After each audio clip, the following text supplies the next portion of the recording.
Assalomu alaykum mahalladoshlar. Mana shu Mo'ylib Jamshid akamizning o'g'lini katta mazasi bo'lmoqda, Toshkentda ekan.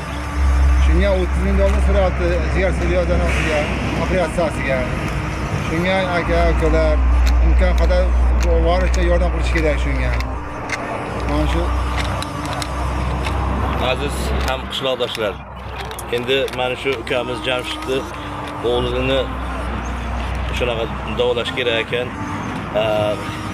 Qanchalik bo'lsa ham, oz miqdorda bo'lsa ham, imkoniyatlaringizdan chiqqan holda mana shu 10 ming berasizlarmi, 100 ming berasizlarmi, 20 ming berasizlarmi, o'zlaringizdan imkoniyatlaringizdan chiqib mana shu ukamizga bir yordam bersak, nima deysizlar?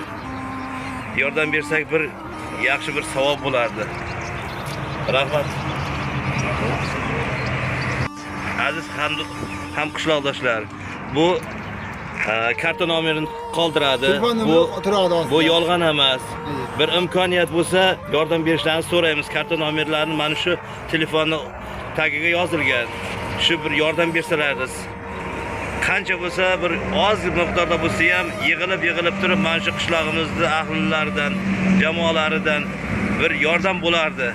Sizlardan iltimos, bir yordam berishlaringizni so'raymiz. Mana shu Rossiyadagi, Qozoqdagi aka-ukalar sizlardan iltimos, imkon qadar mana shuni bir aniq ko'ringizlar, yordam qilib turib.